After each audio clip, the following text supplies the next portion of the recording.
Hello, everyone, and welcome to today's webinar, Combining International Mindedness, Interdisciplinary Instruction, and Service Learning in the English Classroom, presented by Heather Michael. My name is Luciana Wilson, and I'm the Product Marketing Manager for the Content-Based English Programs at National Geographic Learning. And we are very happy to be hosting this session today with Heather, and very excited to see some examples of our new series, Lift, during the presentation. So we're gonna talk about this in a minute. Before we get started, I would like to take a minute to go over some of the functionality of the webinar platform. So first off, at the bottom of your screen, you will notice that there are several icons. The first button on the left is the chat function, which I can see most of you have already been using since you joined today. Be sure to send your messages to all panelists and attendees to ensure that the whole group can see and read your message. And as a reminder, please keep the chat focused on the session. On the right, you will see a Q&A button. Please use this button to ask the presenter or the host any questions. We'll do our best to answer questions as they come in, but we'll also have dedicated time at the end of the session to go through questions. And finally, we will be sending along a certificate of attendance and a recording of the session within 5 business days of this webinar. So without further ado, I am pleased to introduce today's speaker. Heather Michael is an IB coordinator at Citadel High School in Halifax, Nova Scotia, and holds a doctorate from Teachers College, Columbia University. In addition to her decade of classroom teaching in Nova Scotia, she spent 2 years as a literacy coach based out of New York. She is a workshop leader and professional development facilitator for the IB, International Baccalaureate. Her research interests include equitable access to advanced academic programs, spatial theory and adolescent lived experiences, arts-based research practices, adolescent literacies, and the experiences of students in the IB diploma program, specifically relating to theory of knowledge, CAS, creativity, action, and service, and EE, extended essay. Well, now that you know more about our presenter, I'll hand it over to you, Heather. Thank you very much for being here with us. Thank you. Good morning. Thank you for that introduction. Welcome to everybody. It's so nice to see people from all over the world, literally, to join us to talk about this today. So where I am in Canada, it's the morning, but you know, good morning, good afternoon, good evening. Thank you for being here. So we're going to spend today talking a little bit about 3 big ideas that connect the IB to this Lift resource, that hopefully connect to what you're doing in your schools, your classrooms, regardless as to what your role is. So I'm going to begin by sharing the screen. I'm hoping that as we work through this today, we can have a little bit of an interactive experience here so that I can get all of you to answer some questions and that you can walk away with an understanding of both the IB for those of you who are new to it, as well as an understanding of the Lift resource, but most importantly about these big 3 ideas that we're talking about here today. So, the 3 ideas that are the focus of today are on this slide. We're going to talk about international mindedness. We're going to talk about interdisciplinary instruction, and we're going to talk about service learning. And our focus is what that can look like in the English classroom, but that does not mean that it's exclusive to the English classroom. I think that what I hope that you're going to find is that regardless as to what you're teaching, I hope there's something that you can take away from that here. So let's just skip ahead here for a second to our agenda. So the agenda of things we're going to talk about today, I'm going to start off by talking about both IB and LIFT just for a minute, and I think we're going to cycle back to that towards the end. We're going to talk about the IB MYP because for those of you who are classroom-based teachers or school leaders, the LIFT resource corresponds with the middle years program, and I just want to make sure we have a little bit of a foundation of understanding the MYP as it relates to the next 3 items on the list, which is international mindedness, interdisciplinary instruction, and of course, service learning. So we're going to aim to kind of work through this and leave some time at the end for some questions as well. I'm going to kind of move between this PowerPoint and jumping to the chat. So if you have questions, please feel free to ask them.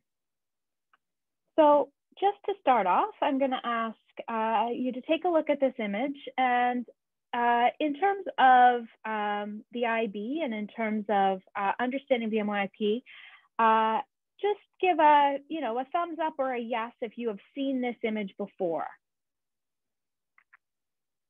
Just so we get a sense, maybe in the chat would be the best spot. If you've seen this image that's on the screen before, give a yes or no, yes, perfect. Not yet, I like that, that's very hopeful. Okay, great. I saw a DP MYP teacher in there, wonderful. Okay, so that gives me a sense of, I'm gonna spend just a couple minutes explaining this model, understanding that some of you are in IB MYP schools or maybe in MYP schools, and some of you, the IB piece of this presentation may not be that significant, but I want to talk about this particular model just for a moment. But for those of you who are in application stages for MYP or are interested in MYP, this will help you out a little bit. And if IB isn't your framework, that's okay. We're just going to talk about this for a moment. So the MYP is one of 4 programs that the International Baccalaureate offers. There's a primary years program, a diploma program, a careers program, and the MYP sits in the middle of it. Many schools run it. It depends on when the break is between elementary to middle school or junior high, and when the break is to high school. Some schools run the MYP for upwards of 5th grade through 10th grade. Some, it's a little bit smaller. It just kind of depends on the school and the context, of course. Not all, it's not a requirement that IB schools are continuous. Like an IB school doesn't need to be kindergarten, grade primary, first year all the way through senior year. Some schools have particular programs. But for purposes of what we're talking about today, I just want to lay this out as the curriculum model so that those of you who are interested in IB can see the parallel to LIFT. So if you start in the center of this diagram, you have the IB learner profile. Those of you who are familiar with IB know that the learner profile are 10 attributes that IB students have or are developing, and same with IB teachers. They include attributes like being reflective, being a risk taker, being a good communicator. That's at the heart of all programs. The next ring out, we're going to spend a little time talking about today. It focuses in on concepts, our approaches to teaching and approaches to learning, and the global context in which we operate. We'll spend a little time talking about that in the second part of the presentation. The third ring here is about the community project, the personal project, and the action and service. This is the opportunity for students to get out in the community. When we talk about service learning later, that's really what we're going to focus on. And then the ring outside of that, you can see the different subject areas in which students study. And then the final ring has the international mindedness component in it. Just to give you a slightly different visual here, what I want on our next slide, what we're going to see is that, whoops, I apologize. We jumped a little bit there. The 3 places that this presentation focuses on, less so in an IB sense, more so in a in a conceptual sense. So we're going to start with that outer ring, exploring the idea of international mindedness. We're then going to go into that inner ring and really look at the idea of interdisciplinary teaching. And then the last ring we're going to look at, the number 3, is going to be about the service and the community project piece. So we'll take a look at that as well. So I think to get us started, what I would like you to do in the chat feature is to jump in and give me a working definition. When you hear the term international mindedness, what does that mean to you? So I just want you to take a minute and think about that concept. There's no wrong answer here, but when you hear the phrase international mindedness, what does that mean to you?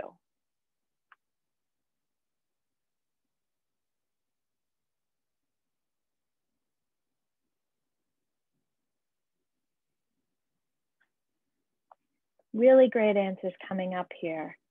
I'm seeing global mindset. I'm seeing working internationally. I'm seeing open to global thinking, cultural awareness, open mindset, same mindset, global citizens. These are all really great, great answers. Awareness beyond yourself. That's a really nice way to put it. Very nice. Sense of responsibility. That's beautiful. Lovely. Okay, so already a really nice understanding of what this possibly can mean. And my bet is that everybody who's here today has some sort of values the idea of international mindedness and values the idea of considering what it might mean to think in a global way. So when we look at international mindedness, this is a huge focus of the National Geographic. In fact, you know, I think when all of us think of National Geographic, I think in many ways it was one of the first publications that allowed those of us who are a little bit older a sense of understanding international mindedness in a way. I'm thinking back to, you know, the original yellow books, the magazines that used to come, and you'd learn about the world. And I can remember as a child kind of thinking of National Geographic as this sort of portal into the world. And so in this LIFT resource, I feel like that sort of original spirit of National Geographic is in it. And so we're going to talk a little bit about how to conceptualize international mindedness, understanding that this idea of one of the attributes, I guess, of international mindedness is the notion of multilingualism. And so all of you who are language acquisition teachers or language teachers are teaching international mindedness just by virtue of the work that you do every day in your classroom. But if we think of multilingualism as global citizenship, that also falls under this umbrella of international mindedness. So now what I want you to do is I want you to separate the two words for a second so we can drill a little bit deeper into the concept of international mindedness. So I want you first to define international, and then I want you to define mindedness. So I want you to separate the concepts for a second, and I'm gonna look in the chat to see your responses. Nice, global, worldwide, awareness,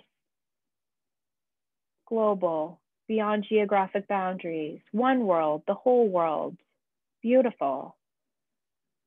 Worldwide, beyond your country.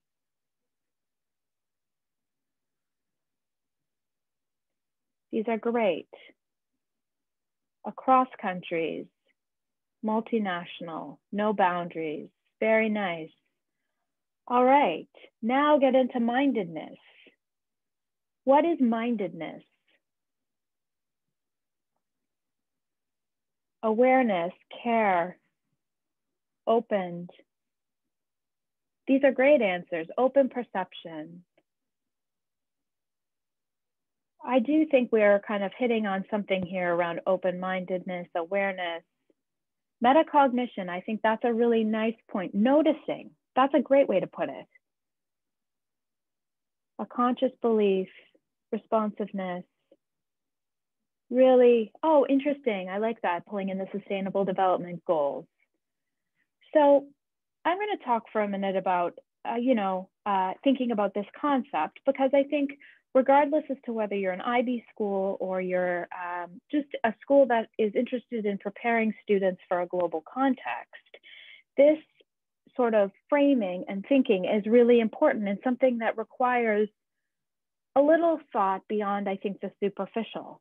To me, the work that I've done on international mindedness is within the context of the IB. But I think one of the things when we say, you know, what does it look like every single day in our classrooms, in our schools to be promoting this?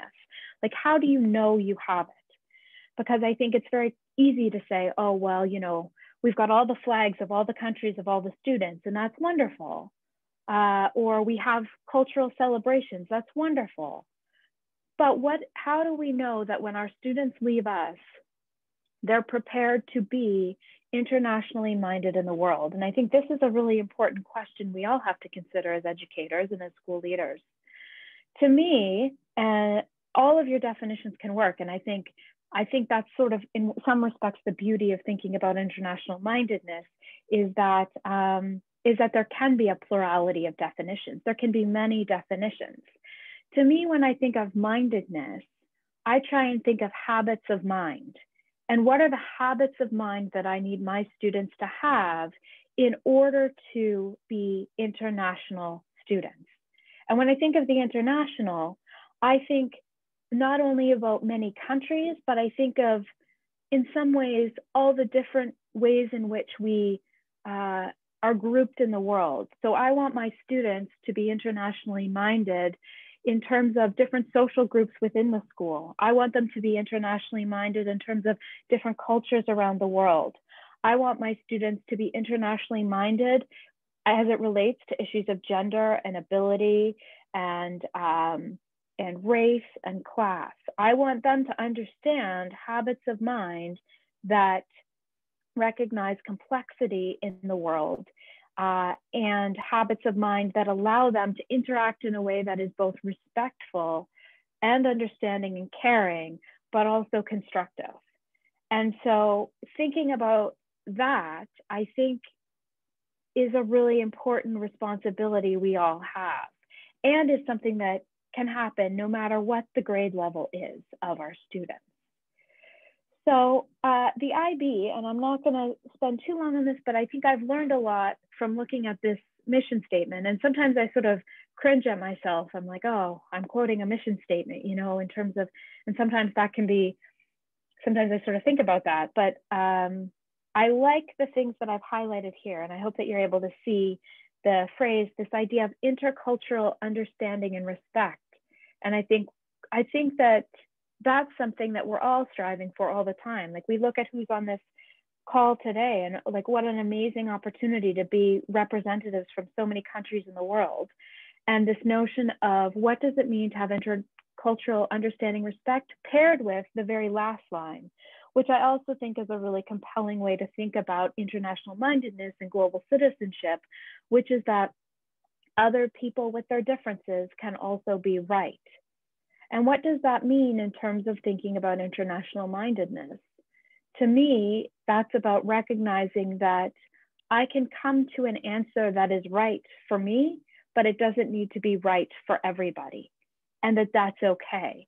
And that part of the intercultural understanding and respect comes from recognizing that my worldview, my way of understanding things, doesn't have to be a universal worldview and understanding. And I think what this new LIFT resource does really nicely is that it allows us to ask these sort of questions while students are learning another language, but to see similarities and differences in terms of who they are in the world and how they come to believe certain things. So to me, the questions I want to ask my students, and when it as a reflective space, is the question of who am I as an internationally minded thinker? How am I respecting other people? And how do I act? And these two questions I'm going to come back to again, especially the how do I act question as it relates to the surface learning component we're going to talk about in a little bit. So some of you may be thinking and asking, like, how does this come alive in the classroom? Like, how do you really get drilled down to it? One of the strategies that I use often when I start a class, and many of you probably do something similar, is to ask students, how do you think? Draw it. What does that look like? So I'm going to get you, I know we don't have the capacity to share them today, but I want you to take 1 minute right now. If you happen to have a pen or a paper or even something online, I want you to draw how you think for just a moment. See what you come up with, and I'll show you some student work. And I'll give you the same directions I give students, which is you can use images. You don't need to be an artist. It could be arrows. You can use words. But I just want you for a second to think about the idea of thinking and how does it work for you.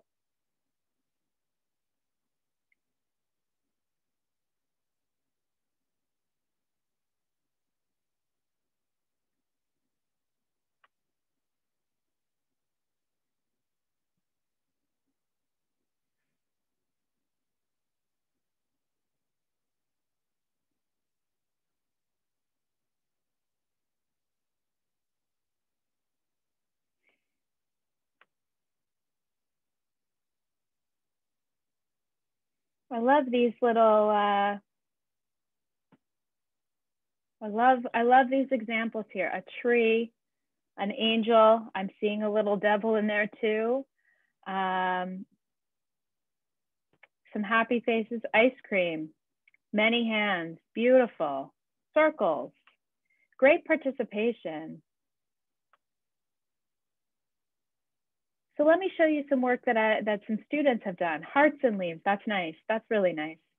Okay, so let's just take a peek here. And I want to talk about, just something to jump in. Those of you who are teachers on here, you might need something to do tomorrow or today. So ask your students to draw how they think. And depending on how much time and the kind of resources you give them, I think you will be quite amazed with what they produce. So here's an example from one student. She used some watercolor to do this. And her notion of thinking, had something quite compelling with these arrows. It looks like a UFO, maybe. Here's another example. A student, with a new thought, and then it sort of travels downward all the way through, going through this series of questions and ideas. And then at the bottom, sometimes the thoughts and the side tangents don't even return to the original subject. That sounds like most of my thinking, to be honest. And then you look sort of what do I know about this anyway?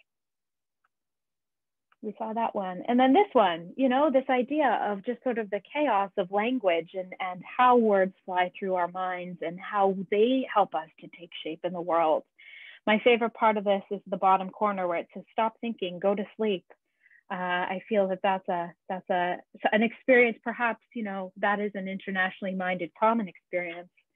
But what I would encourage you to do is to ask your students to draw how they think, and then talk about this idea of their habits of mind being, comparing them. So sometimes when we do this activity, I have the students put them all up on the wall and we talk about, even in the same space, in the same part of the world with a similar experience, we have these very different ways of thinking. So what does it mean to think with consideration of the world around us? What does it mean to think in a global context? Oops, my apologies. I just jumped somehow here. Hold on. Let me just jump back here. Sometimes these computers have international mindedness of their own. So I just want to show you a page from Lift that kind of illustrates this kind of thinking too. So at the beginning, we talked about this new resource, which I really think is quite beautiful. And I love this page here because it talks about the idea of happiness and this idea of emotion and how do we think about emotion across the world? That alone, and I talk to my students about this idea, like how much does our language shape our emotional understanding? And so, the second question down in the bottom right here, if you were planning a happiness festival, what activities would you include? I think that's such a cool idea. What is happiness and what is international about happiness? And what is it about our mindedness that makes us happy? And I just think I can imagine this providing such a rich conversation for for students to talk about, not only just talking about the image on the page, but this idea of what makes us happy. So I think as we kind of move into our next part of this talk about interdisciplinary thinking and education, I want us to think about this idea of international mindedness as being a habit of mind. And whether you're doing it from an IB lens or whether you're trying to teach global citizenship or internationalism, whatever it is that you feel that is the framework that you're working under in your school, thinking about how do I promote students to recognize complexity in others' thinking is a really valuable question to be asking. So what I would like us to do next is jump into part 2, which is on interdisciplinary instruction. So what I would like you to do now in the chat is define this concept. What does interdisciplinary instruction mean to you?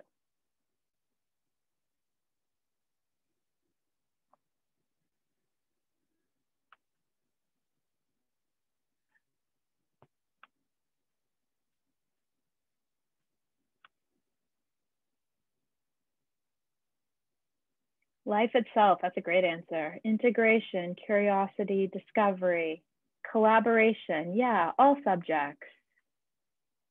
Patience, integration, different perspectives. Cuts across different bodies of knowledge, beautiful. Yeah, all of this is really lovely. Different ideas, yeah. So let's just take a little peek here. We are kind of framing ourselves around the IB model. So now that you're experts in the outer ring here of international mindedness, let's jump into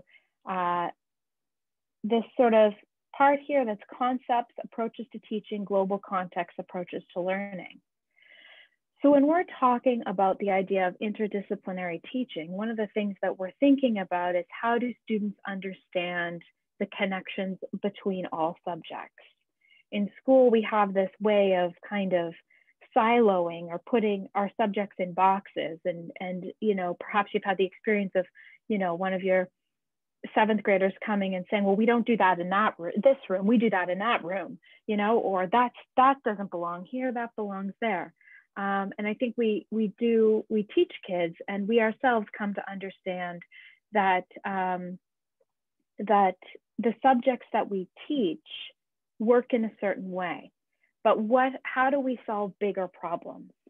So one of the ways in which the IB kind of talks about this, and that you probably talk about in your own context, in your own ways if you're doing this work, is connecting concepts across different subjects, and also talking about approaches to teaching and approaches to learning that are valuable across subjects. So another way to frame that is to think about the skills students are teaching, or the skills students are learning, excuse me, and the way that concepts can connect. So for example, in the IB, the approaches to learning framework has 5 different categories. They include communication skills, research skills, self-management skills, to name just a couple. And so research skills for a student in individuals and society, so if you're taking history or you're taking geography, are similar to research skills in the sciences, are similar to research skills in the arts.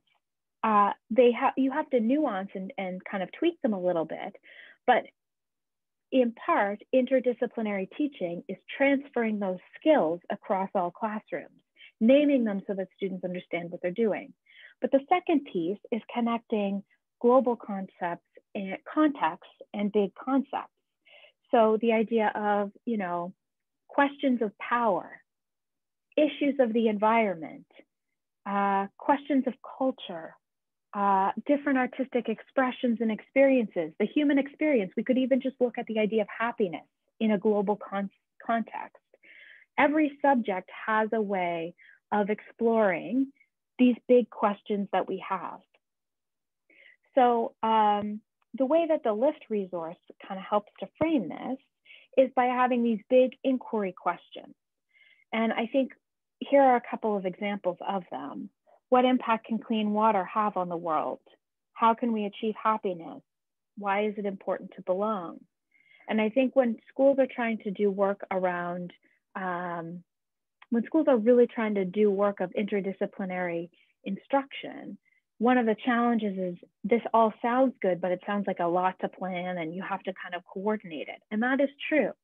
But when it happens, I think that for students, especially, they get this sense of big, deep understanding that does help them to become more internationally minded and to feel a connection to what they're learning. So I just want you to take a minute right now and think about what your responsibility is in the field of education. I imagine some of you are classroom teachers, some of you are probably consultants, some of you may be administrators. But I want you to think about how would you in your classroom answer, or in your context, explore the idea of clean water on the world. What does that look like in social studies? What does that look like in math? What does that look like in terms of talking about the arts? I like the water example. The other day I was working with my students. So my students are, the students I was working with are seniors and they're working on research projects. And I was saying to them, one of the things that's important is to realize that you can be interested in a topic, but you also need to find the subject that works for you too. So you can't just love your topic, you have to love how you're researching it. So I said to them, for example, if you're gonna work on water and talk about water, you might be interested in the biology of water and the health of a body of water near you, in which case the work that you're gonna do is you're gonna go collect water samples and you're gonna test them for various things. And you're gonna maybe do that over a period of time to see if a particular change, if you can find a change. But some of you don't like to do work in that way, but are still interested in water. Perhaps you're interested in water and politics, and you're interested in, okay, like, why are these countries fighting over water? Who's going to get it? Or maybe you're interested in who has access to clean water and where are they getting it and who doesn't? And how is that an issue of power and inequity? Or maybe you're interested in art, and perhaps what you're interested in is how water gets animated in short films. How does that technology work? So there's all sorts of ways in which you can take a topic and then apply it into different subjects. Now, the hard part as a teacher, and if you're trying to do this work, is trying to figure out how to make it work and how to do the work of kind of doing this interdisciplinary work. So I'm going to show you an example from this particular text. If lift is the way that you're going to go, I think you're going to find all sorts of interesting ways that you can start to do this work in the language classroom, but that could spread into other subjects. So if you look at this sort of essential question, what impact can clean water have on the world? And then look at these guiding questions along the top, you can see that there's questions about cities, there's questions about access. But down on the bottom, you can see there's reading from A Long Walk to Water, which is a beautiful book. You can learn about sanitation, you can learn about the desert, you can learn about Singapore, learn about Rome. And then down here on the bottom right are some action things, like how do you take action about it? And I think that when we explore big concepts with our students, we teach them to think flexibly when we can teach in an interdisciplinary way. And when we can teach them to be flexible with their thinking, we also teach them that they too can contribute to this issue. So perhaps I'm not a great biologist, but I can think a lot about about access to water from a political point of view. I can help to solve a problem that maybe initially I see as not being something I'm going to be good at. And so to me, the idea and the importance of thinking across multiple subjects is that it gives everybody this opportunity to really dive into problems as opposed to content, to learn the content and then to solve it in a really connected kind of interesting way. So I think that this is such an exciting way to learn and such a valuable way to produce thinkers who are prepared to address some of the problems that we're going to face in the world. The last part that we're going to talk about today is about service learning. So we've talked about international mindedness and about habits of mind. We've talked a little bit about the value of interdisciplinary learning and the idea of solving problems across multiple subject areas.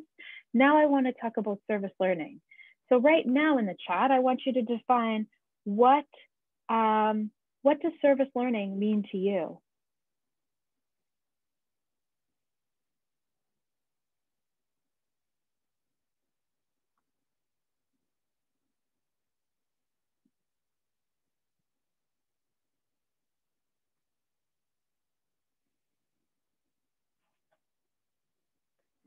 Reaching out, volunteering, giving back,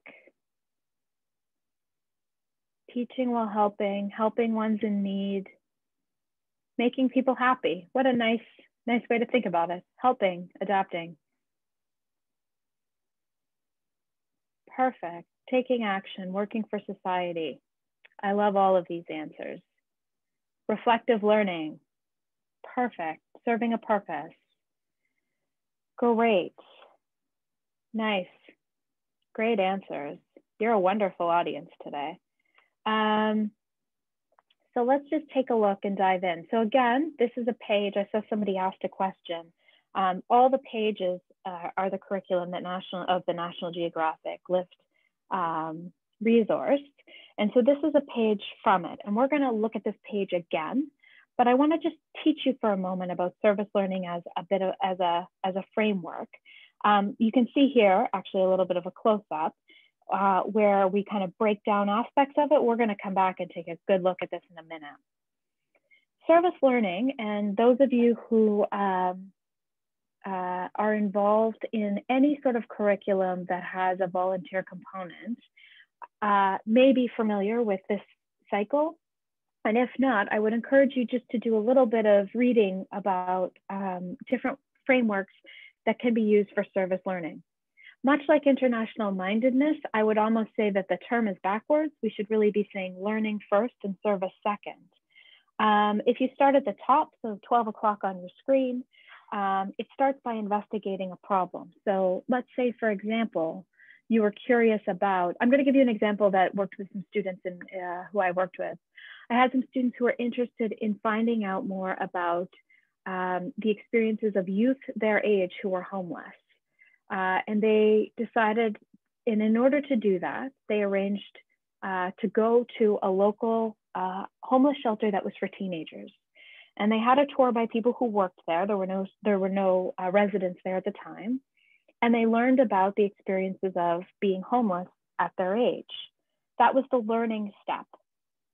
The second step was then they wanted to do something. So it's almost like you learn something and then exchange for what you learn, you provide a service. So what they decided to do was, one thing they learned was that oftentimes at this particular homeless shelter, they had clothing donations, but they weren't often age appropriate. So it would be, maybe adults donating clothes that teenagers didn't really want to wear. So what my students found was like, that they could understand that as being a problem.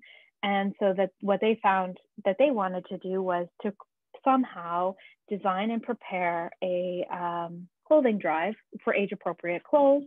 So they did that, they donated them. So that was the design and prepare and take action. And then just sort of reflecting on what they learned, reflecting on how they needed to, what they learned from this experience, the assumptions they had about homelessness, and they kind of shared that back. This is a kind of cycle that follows, is not only good to create good volunteers, but also good community members. I think when it's done well, it takes away that sort of assumption that I'm going to do something for you, and turns it into, I'm going to learn about an issue and then take action in a way that respects the context. If we were to go back to the water example, I'm sure that in your community, there would be issues. Perhaps there's a waterway that gets polluted. So it's not just about going and cleaning it up. It's about learning about maybe why is that happening, and taking action, not only to clean it up, but to think about what can I learn about why is this happening? Could I prevent this? It's sort of a deeper learning context than simply saying, I'm going to go volunteer and return. I think, sort of forces a student to be humble in their learning about community events, and to actually be educated first, and then take action. Sorry, here something just jumped here. Let me just go right back up. Sorry about that. Okay. So let's just jump to the next one.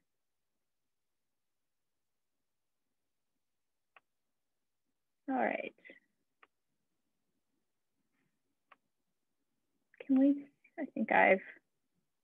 Let me just fix that. Sorry about that. I'm having a little technical issue here. We were doing so well.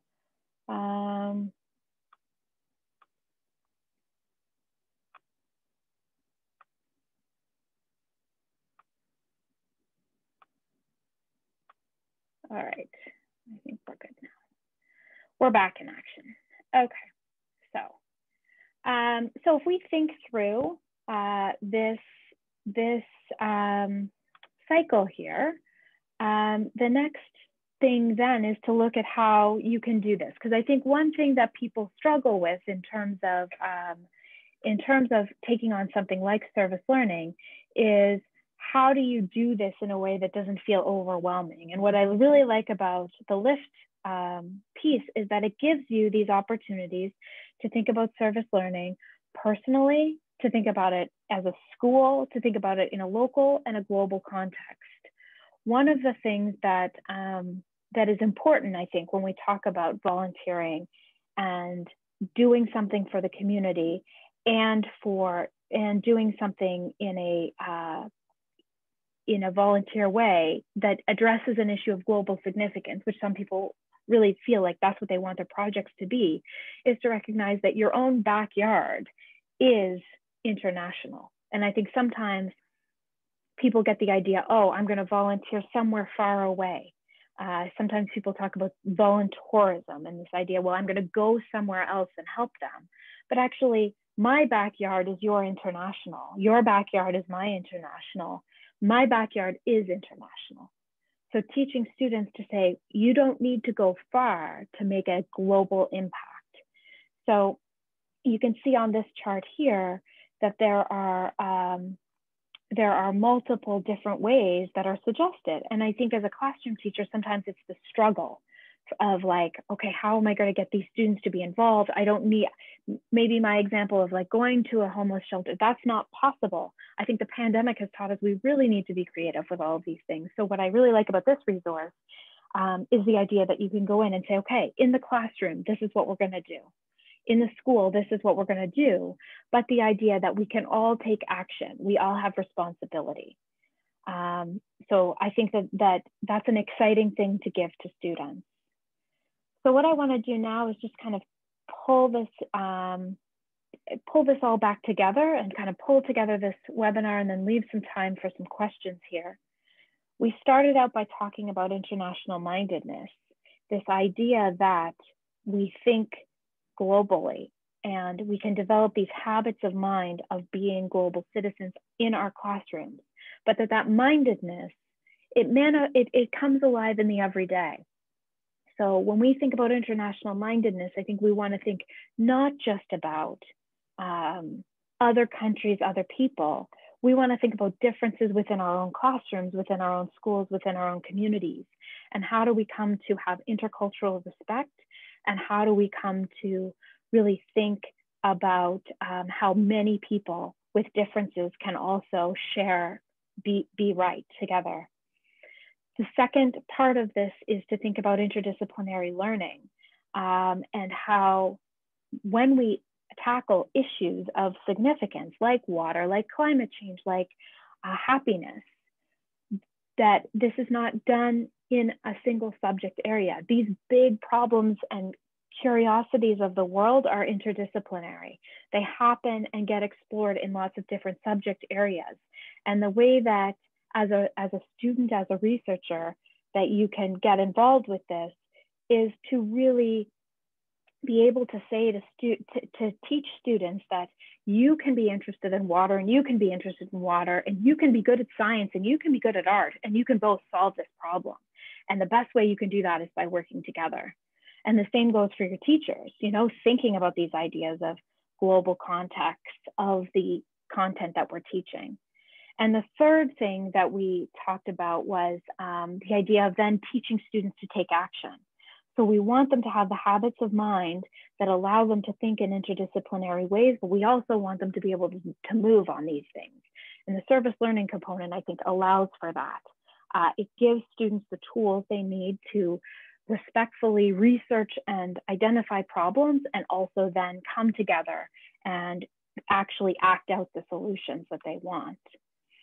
So we looked earlier at this page, and I just want to show you 2 pages again so you can see how all this comes alive in any classroom, especially a language learning classroom. So you can take these 3 ideas of international mindedness, thinking about water from a global perspective is what this is. The second part is thinking across subjects, and this resource lets you do it. And then how do you take action? You know, I think sometimes it's overwhelming for students to think about these big problems, but if you can take action, you know, in your seat, in your classroom right away, what an empowering thing for students. And I think that's really significant in terms of what we want for our students. So helping students to really learn, but also to take action in a way that's really tangible. You know, if we look at this list here, I think all of us right now could write a list of 5 things we could do to be a better global citizen, especially if you say, I want you to be able to do them right now, you know, this month, in this classroom, in this school. How can you be a better global citizen with the people you see every day, by way of example? So that's sort of what I have to say for today. I know that I think I hope that there's some questions out there. I hope that there's something tangible that you can take back that helps you to think about these big ideas. I'm excited about these new resources because I think for classroom teachers, they're so tangible, they're beautiful to look at. And I think that they're going to be really exciting for students. So I'm going to stop my share for a second here, and I'm going to open it up for questions or comments. And thank you all for being so engaged. This was really fun.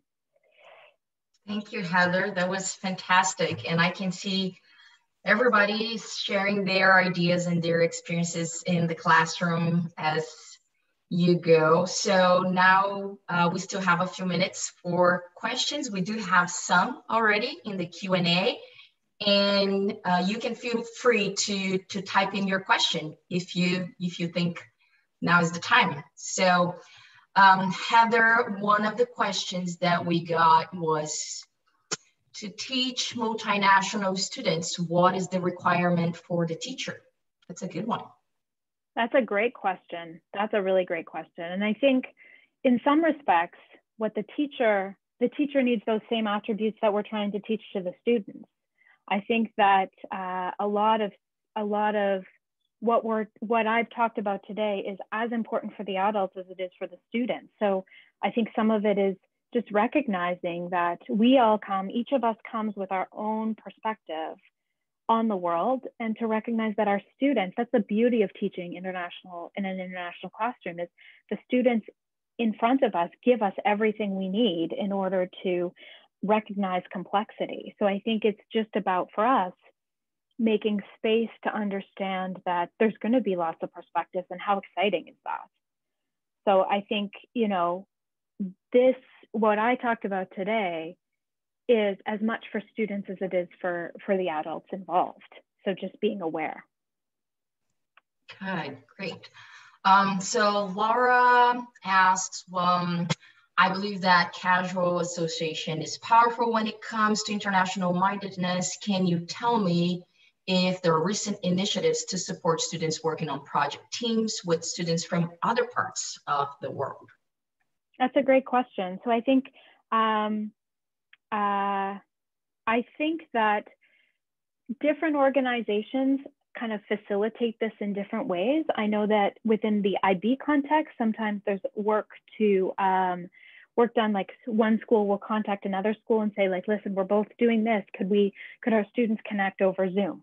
I think that sometimes there's organizations that do this work. I'm sure that there's sort of professional networks that form just like what we're doing right now. Through National Geographic, there's ways in which I'm sure we could connect this way. In my experience, it's been sort of an organic thing to have students work with other schools. But I think if you have a particular subject you're interested in and do a little bit of research, there are places out there. So I know that's sort of a loose definition. I just think sometimes it's as simple as sort of reaching out to a school and seeing who responds. But there are more formalized examples. And if anybody has examples of those, please feel free to type them in the chat. All right, we have a couple more here. When we ask questions to promote mindedness, should we consider also how community LGBT think as well in class? I think that it's international mindedness is about all of those different ways in which we construct ourselves as our lives get constructed. So issues of gender, of sexuality, LGBT for sure, issues of race, issues of class, issues of ability, issues of bodies. I think all of that is international mindedness. So to me, when we're talking about it, it's not just about flags from another country. It's actually about the lived experiences within the classroom. So absolutely, I think that's a wonderful way to start talking about it. All right. How can you encourage the teachers to be confident as they're from other nationality? That is a great question.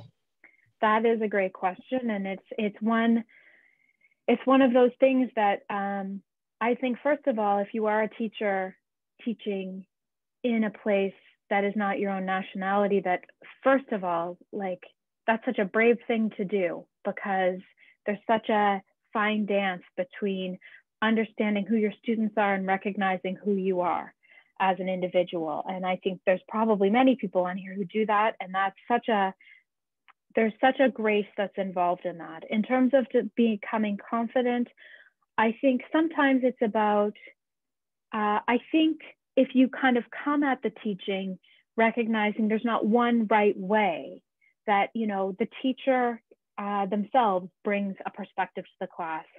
If it's a dominant culture in the room, that's another perspective. But then what's a third perspective? What's a fourth perspective? And I think practicing, exploring different perspectives, but not trying to be the expert on any of them. I think that's one of the big things for a teacher, is to realize that international mindedness and recognizing all these different points of view means you are not the expert in the room. You're just trying to bring in as many different perspectives as you possibly can. And so I think that, can be a sense of relief. Your job is not to be the expert. Your job is just to bring in a whole bunch of different ideas and let the students explore them. All right. Well, thank you. I think we're almost at the hour here. So Heather, thank you again for such an awesome presentation. And thank you again to everyone who could join us today. Before we leave, I have a few things to mention. We are getting, immediately after the session, you will be directed to a feedback survey to let us know what you thought. So please do share your feedback with us. As part of our content-based English webinar series, we'll be hosting 2 more webinars in November and December, and we hope you can attend. You can already register for our November 9th session. You will be seeing the link pretty soon here in the chat. And the session will be designing literacy instruction for today's multilingual learners, and it will be presented by Nani Lasso. If you're interested in staying in touch, please do sign up for our monthly content-based English newsletter, which includes invitations to upcoming virtual events, blog posts, exclusive publishing updates, and more. And we'll also share the link here, and you can always go to our website. So if you want to learn more about our content-based English programs, visit eltmgl.com/EMI, or you can also contact your local National Geographic Learning sales rep. We do have a link in our website where you can locate the closest sales rep to you.